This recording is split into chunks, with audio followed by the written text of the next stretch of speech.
Hey guys, welcome to good morning my Shishuram Das channel. আশা করি বন্ধুরা সবাই ভালো আছো, তোমার আশীর্বাদ আমিও ভালো আছি। তো আজকে আমি অনেকদিন পরে আমার দোকানে ডাইনোসরের ডিম আনছি। তো ডাইনোসরের ডিম মানে তরমুজ। তো যাই হোক, তরমুজ কিন্তু আজকে প্রথম আনছি। তো ভালো একটা অফার আছে, তোমরা নিশ্চয়ই নিবার পারো। যেহেতু খুচরা কোনো দোকানে 20 টাকা কেজি তরমুজ পাবা না।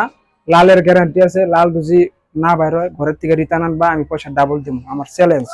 তো আজকে তরমুজ কিন্তু 20 টাকা কেজি দিতেছি ফাইনালি, তোমরা নিতে পারো। কালকের থেকে কিন্তু দিমু না, হয়তো কালকের দাম কমলে হয়তো দিমু, বাড়লে কিন্তু দিবার পাবো না। আর পাইকারি বাজারে 20 টাকা করে তরমুজ পাবা, খুচরা কোনো দোকানে পাবা না। তো আমি ফাইনালি ডাইনোসরের ডিম গুলো দেখা দিয়েছি কিরকম।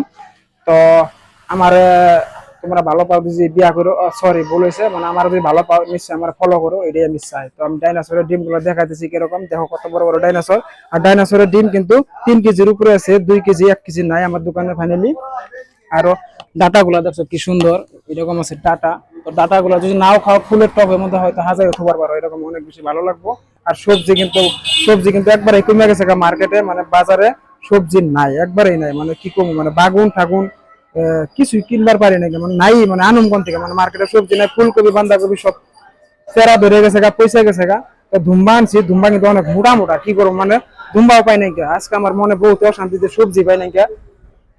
আলু পেঁয়াজ মরিচ এগুলো কিন্তু বহুত বেশি দাম বেড়ে গেছে গা। তো তোমরা হয়তো জানো না, আমি কিন্তু জানি, যেহেতু আমি সবজি বাজারে দিল্লি যাই। তো বেশি করে কয়দিনে খাই নাও, কয়দিন পরে ডালের বড়ি, ডাল সবজি সোয়াবিন এগুলাই খামু। যেহেতু তোমরা না খালো, আমরা কিন্তু এগুলাই খামু, যেহেতু আমরা হচ্ছে গরিব মানুষ। তো আমরা নিশ্চয় ফলো করো, এরকম ভিডিও সবসময় দিয়ে থাকুন। তো আজকের ভিডিওটা এখানেই শেষ।